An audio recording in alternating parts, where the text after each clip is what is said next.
Welcome back to your channel dear student. देखिए, passage कैसे solve करें इसके ऊपर एक स्पेशल वीडियो बना दी गई है जो कि होम पेज पर है। आप उसको देखिएगा और उसमें जैसा बताया गया है उसी आधार पे हम आपको प्रैक्टिस करा रहे हैं कि पैसेज कैसे सॉल्व करें। अगर आपके अंदर ये तरीका डेवलप हो जाता है तो आप कम से कम 4 नंबर अपना ला सकेंगे बिना किसी मेहनत के। बस थोड़े से प्रैक्टिस करने की ज़रूरत है। तो चलिए, जिस प्रकार से उसमें बताया गया है कि कैसे सॉल्व करना है पैसेज को, ठीक उसी प्रकार से सॉल्व करेंगे। पहले हम क्वेश्चंस को पढ़ेंगे, पैसेज को बाद में पढ़ेंगे। पहला यहाँ पर क्वेश्चन दिया गया है कि malnutrition is a serious problem among, यानी कि कुपोषण। माल न्यूट्रिशन का मतलब क्या होता है? कुपोषण। तो कुपोषण गंभीर समस्या है। एमंग आया यानी कि किन लोगों के बीच में। ठीक है। अगला क्वेश्चन यहाँ पर पूछा गया है कि according to the author the major cause of malnutrition is, यानी कि लेखक के अनुसार कुपोषण का प्रमुख कारण क्या है। ये चीज़ हम पैसेज में जैसे ही पढ़ेंगे वैसे ही पता चल जाएगा। तीसरा क्वेश्चन पूछा गया है कि malnutrition in children can be reduced by creating an awareness of, यानी कि किस चीज़ के प्रति जागरूकता पैदा करके बच्चों में कुपोषण को कम किया जा सकता है। और चौथा क्वेश्चन पूछा गया है कि the author reasons that poverty is not the main cause of malnutrition because, यानी कि लेखक का कारण है कि गरीबी कुपोषण का मुख्य कारण नहीं है क्योंकि। अब देखिए, हमें पता चल गया कि किस क्या क्या प्रश्न पूछ रहा है। अब वही आंसर जानने के लिए हम पैसेज पढ़ते हैं। ठीक है।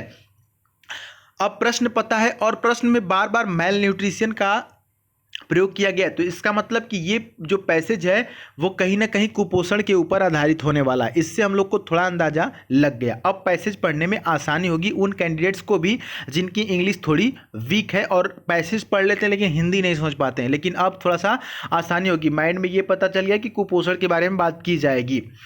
चलिए पढ़ते हैं पैसेज को। लिखा हुआ है कि malnutrition most commonly occurs between the age of 6 months and 2 years। अब देखिए, ये क्वेश्चन पूछा गया था कि किन बच्चों के बीच में होता है। यहाँ से आपको आंसर तुरंत मिला ना, क्योंकि आपको पता है कि क्या पूछा गया है। तो यहाँ पर जो कह रहा है कि कुपोषण सबसे आमतौर पर 6 महीने से 2 साल की उम्र के बीच होता है। This happens despite the child's food requirements being less than that of an older child, यानी कि ऐसा तब होता है जब बच्चे की भोजन की आवश्यकताएं बड़े बच्चों की तुलना में कम होती है। Malnutrition is often attributed to poverty, but it has been found that even in households where adults ate adequate quantities of food, more than 50% of children under 5 do not consume enough food, यानी कि कुपोषण को अक्सर गरीबी के लिए जिम्मेदार ठहराया जाता है, लेकिन यहाँ पाया गया है कि उन घरों में भी जहाँ वयस्क पर्याप्त मात्रा में भोजन करते हैं, 5 साल से कम उम्र के 50% से अधिक बच्चे एक भोजन में जो है कि उपभोग नहीं करते हैं। ठीक है। आगे देखते हैं कि लिखा हुआ है कि their child depends on someone else to feed him or her is primarily responsible for the malnutrition। ये भी प्रश्न पूछा गया है। यहाँ पर कह रहा है कि उनका बच्चा किसी और पर निर्भर रहता है कि वह उसे खिलाएं और कुपोषण के लिए मुख्य रूप से वो जिम्मेदार होते हैं। यानी कि जिसका बच्चा है, जिस माँ का बच्चा है, वो उसको इसकी जिम्मेदारी नहीं लेता है। 50% चांस ऐसे होते हैं कि उनके बच्चे किसी अलग मतलब किसी अन्य व्यक्ति पर निर्भर होते हैं। ठीक है। और यहाँ देखते हैं, very often the mother is working and the responsibility of feeding the young child is left to another sibling. Other sibling, sibling का मतलब होता है भाई बहन। कह रहा है कि बहुत बार माँ काम कर रही होती है और यंग चाइल्ड को खिलाने की जिम्मेदारी एक बड़े भाई या बहन पर छोड़ दी जाती है। ऐसा होता है, बड़े भाई बहन पे बच्चों को छोड़ दिया जाता है, जो छोटे बच्चे होते हैं, और माँ कोई और काम करती है। ये लापरवाही होती है। ठीक है। It is the therefore crucial to increase awareness regarding the child's food needs and how to satisfy them. यानी कि इसलिए यह महत्वपूर्ण है कि बच्चों की खाद्य जरूरतों के बारे में जागरूकता बढ़े और यह उन्हें कैसे संतुष्ट करे। तो यहाँ पर ओवरऑल आपको बात समझ में आ रही है कि कुपोषण के बारे में बात की जा रही है, और जो लापरवाही होती है, कुपोषण कोई गरीबी से रिलेट नहीं है। पैसेज में ऐसा कहा गया है कि गरीबी से कुपोषण का कोई लेना देना नहीं, क्योंकि जो छोटे बच्चे हैं, लगभग जो 2 साल तक के बच्चे होते हैं, वो तो माँ के दूध पर ही जीवित रहते हैं ज़्यादातर, ठीक है। अगर माँ ध्यान दे तो ये जो पूरा खेल है वो लापरवाही का है। कई बार क्या होता है कि बच्चे जो हैं वो दूसरों पर निर्भर कर दिए जाते हैं। जो छोटे छोटे बच्चे हैं उनके भाई बहन देख रहे हैं, या कोई दाई कोई नर्स आके उनके बच्चों की देखभाल कर रही है। कई बार माँ जो है कि बाहर काम करने जाती है या घर में भी कोई काम काज करती रहती है, ठीक है। तो ओवरऑल आपको समझ में आ गया कि पैसेज में क्या क्या चीज़ें हैं। आइए फिर से अब क्वेश्चन लगाते हैं। Malnutrition is an serious problem among, कुपोषण बच्चों की समस्या है। किनके बच्चों? अब देखिए पता चल गया आपको, चिल्ड्रेन ऑफ वर्किंग वुमन नहीं, क्योंकि वर्किंग वुमन होते हुए भी वो कर सकती है, ये उतना सही नहीं है जितना इसको होना चाहिए। 50% ऑफ चिल्ड्रेन, ये भी नहीं। तीसरा यहाँ पर सही है, children aged between 6 months and 2 year. ये जो कुपोषण की समस्या है वो यहाँ पर आप देख सकते हैं between the age of 6 months and 2 year, ये पहले का आंसर होगा, ऑप्शन नंबर सी। यानी कि 6 महीने और 2 साल की उम्र के बच्चों में जो है कि कुपोषण की समस्या देखने को ज़्यादा होती है, ऑप्शन सी सही हो जाएगा। दूसरा पूछ रहा था कि according to the author the major cause of malnutrition is, यानी कि लेखक के अनुसार कुपोषण का जो प्रमुख कारण है वो क्या है? Ignorance of a child's food need, नहीं, फूड की आवश्यकता के इग्नोरेंस ने। ऑप्शन बी देखते हैं यहाँ पर, depends of a child of the other, यही सही होगा, क्योंकि पैसेज में यही कहा गया है कि कई बार ऐसा होता है कि जो बच्चे होते हैं वो दूसरों पर निर्भर होते हैं। छोटे बच्चे दूसरों पर निर्भर कर दिए जाते हैं। कई बार जो सिबलिंग्स होते हैं, यानी कि बड़े भाई बहन होते हैं, उन पर, कई बार दादा दादी पर, दादा दादी का हालांकि चर्चा नहीं किया गया है, लेकिन ओवरऑल कहा गया है कि ज़्यादातर बच्चे जो हैं वो दूसरों पर निर्भर कर दिए जाते हैं, और यही कारण होता है कि उनका सही से देखभाल नहीं हो पाता है और बच्चे कुपोषित हो जाते हैं, ठीक है। ऑप्शन नंबर बी यहां पर सही होगा। तीसरे क्वेश्चन की तरफ बढ़ते हैं। Malnutrition in children can be reduced by creating an awareness of, यानी कि किस चीज के प्रति जागरूकता पैदा करके बच्चों को कुपोषण को कम किया जा सकता है, जो बच्चों में कुपोषण है। न्यूट्रिटिव वैल्यू ऑफ फूड, नहीं। रेगुलर इनटेक ऑफ फूड, यानी कि भोजन की नियमित सेवन, नहीं। ऑप्शन सी देखते हैं, बैलेंस्ड डाइट, यानी कि संतुलित आहार, नहीं, ये भी उतना सही नहीं है। ऑप्शन डी देखते हैं। अब 3 नहीं सही है तो डी जरूर सही होगा। चौथा, the food needs of younger children, यानी कि छोटे बच्चों के भोजन की ज़रूरत, यानी कि उनकी ज़रूरत देखी जाए कि उनको किन चीज़ की ज़रूरत है, ये इस बारे में अगर माँ के ऊपर जागरूकता फैलाई जाए कि नहीं, आपको जो है अपने बच्चे के ऊपर ध्यान देना है, उसके डाइट के ऊपर ध्यान देना है, उसके भोजन के ऊपर ध्यान देना है, तो बच्चे कुपोषित नहीं होंगे। अगला 4 देखते हैं question number, the author reasons that poverty, यहाँ पर समझ में आया था ना लास्ट में जो है कि डी सही होगा तीसरे वाले में। The author reasons that poverty is not the main cause of malnutrition because, लेखक का कहना है कि गरीबी जो है वो कुपोषण का मेन कारण नहीं है, क्योंकि यहाँ पर डायरेक्टली आंसर के ऊपर पहुंचते हैं, क्योंकि even in families where adults eat well, यानी कि यहाँ तक कि उन परिवार में जहाँ वयस्क अच्छी तरह से खाते हैं, children below 5 are not fed properly, यानी कि यहाँ तक कि जहाँ परिवार में लोग अच्छी तरह से खाते हैं, वहीं 5 साल से नीचे के बच्चे को भोजन की जो प्रॉपरली उनको सही तरीके से भोजन नहीं खिलाया जाता है, ठीक है। तो ऐसे ऑथर रीजन, यानी कि पॉवर्टी, गरीबी इसका कारण नहीं है, इसका मेन कारण जो है कि छोटे बच्चों पर कई बार ध्यान नहीं दिया जाता है, इग्नोर किया जाता है।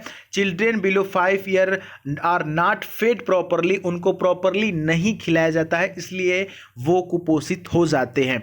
कोई ऐसा नहीं, आप देखते हैं कई बार गरीब के जो बच्चे होते हैं जो रोड के किनारे होते हैं, आप देखते हैं कि वो कितना हूँ जाड़ा गर्मी बरसात में घूमते रहें इधर उधर, कभी बीमार भी नहीं पड़ते हैं और लगभग स्वस्थ भी रहते हैं। लेकिन कई बार आप देखते हैं कि अमीर घर के बच्चे हैं, अभी छोटे छोटे बच्चे हैं, इतना मोटा मोटा चश्मा लग गया है या कोई अलग कुपोषण का कई प्रकार से रोग है, किसी का पेट ज़्यादा बाहर आ गया है, छोटे छोटे बच्चे हैं, उसका हाथ पैर पतला है, कुछ इस प्रकार से कुपोषित हो जाते हैं। कई बार आंखें खराब हो जाती हैं, हालांकि वो बड़े घर के बच्चे हैं, ठीक है, उन्हें किसी भी चीज़ की कमी नहीं है। बस कमी एक चीज़ की हो जाती है कि इग्नोरेंस जो होता है माँ की तरफ से हो जाता है। कई बार माँ बाहर किसी ऑफिस में काम करने जाती है तो इसलिए बच्चे की प्रॉपरली देखभाल नहीं कर पाती है, बच्चे किसी और के उम्मीद पर रहते हैं कि मेरे बड़े भाई जो हैं वो उसकी देखभाल करेंगे। तो कोई भी बच्चा हो, चाहे अमीर का हो या गरीब का हो, ठीक है, पैसेज ख़त्म हो चुका है, थोड़ा सा सामाजिक ज्ञान ले लीजिए। कोई भी बच्चा हो, चाहे अमीर का हो या गरीब का हो, और जो उसका मेन पालनहार होता है वो उसकी माँ होती है, ठीक है। जब तक बच्चा अपने पैरों पे ना खड़ा हो जाए, जब तक बच्चा समाज को समझने लगे, उसके लिए सब कुछ उसकी माँ होती है। अब जब बच्चा बड़ा हो गया, सब कुछ समझने लगा, तो फिर उसके बाद पिता की ज़रूरत पड़ती है। पिता की छत्र छाया में वो पढ़ाई लिखाई और आगे की चीज़ें करता है, फिर बाकी सब चीज़ें आगे होती हैं। लेकिन जो शुरुआत है, जहाँ तक यहाँ बताया गया इस पैसेज में 6 महीने से लेकर के 2 साल, ये जो होता है ये टोटल माँ के ऊपर डिपेंड करता है। तो ऐसे में माँ को अपने बच्चे को इग्नोर नहीं करना चाहिए, बिल्कुल उन पे ध्यान देना चाहिए। हाँ, वो काम को थोड़ा सा साइड में रख सकती हैं, क्योंकि थोड़ा सा अगर बच्चा कुपोषित हो गया, उसका मानसिक विकास नहीं हुआ, शारीरिक विकास नहीं हुआ, तो वो जीवन भर परेशान रहेगा और उसकी वजह से उसके माँ बाप भी परेशान रहेंगे, ठीक है। तो ये पैसेज आपको कैसा लगा? देखिए, पैसेज से बिल्कुल घबराने की ज़रूरत नहीं है। जिस प्रकार से हम प्रैक्टिस करा रहे हैं ना, उस प्रकार से आप प्रैक्टिस करते रहिए। डियर स्टूडेंट, आप विश्वास रखिए कि पैसेज ऐसे ही आता है, ज़्यादा कठिन नहीं आता है, और किसी न किसी फैक्ट पे, किसी न किसी टॉपिक पे आता है। जैसे ये किस पे था? कुपोषण पे था। तो इसी तरह किसी न किसी टॉपिक पे, किसी फैक्ट पे, किसी करंट अफेयर पे आता है। और मैं बार बार एक चीज़ कहता हूँ कि पैसेज को हमेशा एग्जाम में आप लास्ट में सॉल्व करिएगा। पहले सारा क्वेश्चन सॉल्व कर लीजिएगा, लगभग 15-16 क्वेश्चन आप सॉल्व कर लेंगे तो पैसेज शुरू में ही देता है। वो इसीलिए देता है कि आप पैसेज में फंस के अपना टाइम बर्बाद करें, ठीक है। तो पहले आप सारे क्वेश्चन सॉल्व कर लीजिएगा 15 मिनट में, लगभग 15-16 या 14 मिनट में या 15 मिनट में सॉल्व कर लीजिएगा। बाकी के जो 4-5 मिनट बचेंगे वो 4-5 मिनट आप पैसेज पे दीजिएगा। अगर वो भी 4-5 मिनट नहीं अगर बच पाए तो आप क्या करिएगा कि पैसेज पढ़वे मत करिएगा, सीधे क्वेश्चंस को पढ़िएगा, और क्वेश्चन पढ़ते ही आपको आंसर मिल जाने की कोशिश होगी कि नहीं मिल जाएगा, ठीक है। क्योंकि अभी देखिए, एक थोड़ा सा और समय ले लेते हैं आपका। देखिए, जैसे क्वेश्चन दूसरा पूछा गया था कि according to the author the major cause of malnutrition. अब देखिए, ये जो क्वेश्चन है दूसरा, और उसके बाद चौथा पढ़ते हैं। चौथा में लिया the author reasons that poverty is not the main cause of malnutrition. अब थोड़ा सा यहाँ पर समझिएगा लॉजिक। देखिए, चौथे में जो है ना वो, अब देखिए यहाँ पर कह रहा है कि ऑथर के द्वारा गरीबी जो है वो मूल कारण नहीं है कुपोषण का, और यहाँ पर मेजर कारण पूछा हुआ है दूसरा में, और ऑप्शन में पॉवर्टी दिया है, और जबकि यहीं पे कह रहा है कि ये पॉवर्टी जो मेन कारण है वो नहीं है, ठीक है। तो अब यहाँ जब दूसरा क्वेश्चन है, ये तो कोई ऑप्शन जो है ये ऐसे ही गायब हो जाएगा, क्योंकि अगले क्वेश्चन में शामिल किया हुआ है ना। पैसेज आपने नहीं पढ़ा है, लेकिन फिर भी आपको अंदाज़ा लग रहा है कि अच्छा, आगे जब इस चीज़ की बात की गई तो यहाँ पर नहीं की गई होगी, ठीक है। तो मैं एक लॉजिक बता रहा हूँ अपना खुद का एक्सपीरियंस, कि अगर आपके पास समय नहीं बचेगा, ठीक है, वैसे तो समय बचेगा, बचाना ही पड़ेगा थोड़ा सा समय पैसेज के लिए। बाय द वे, मान लीजिए कि नहीं बचा, बाकी आप सब सही कर दिए, 15-16 क्वेश्चन सही कर दिए, तो पैसेज में आएंगे, कम समय रहेगा, तो डायरेक्टली क्वेश्चन पढ़ के भी आप 1-2 नंबर पक्का कर सकते हैं, अपना श्योर कर सकते हैं, ठीक है। बाकी उसके बाद पैसेज वगैरह सब भी पढ़िएगा। तो बहुत ही आसान तरीका है, बने रहिएगा हमारे साथ, बिल्कुल आराम से चलेंगे, घबराइएगा मत। अब हमें ये नहीं डर है कि वीडियो लंबा होगा, वीडियो लंबा हो रहा है चूँकि बहस ज़्यादा कर रहे हैं, क्योंकि देखिए यही जो प्रैक्टिकल ज्ञान है ना, यही आपके काम आता है।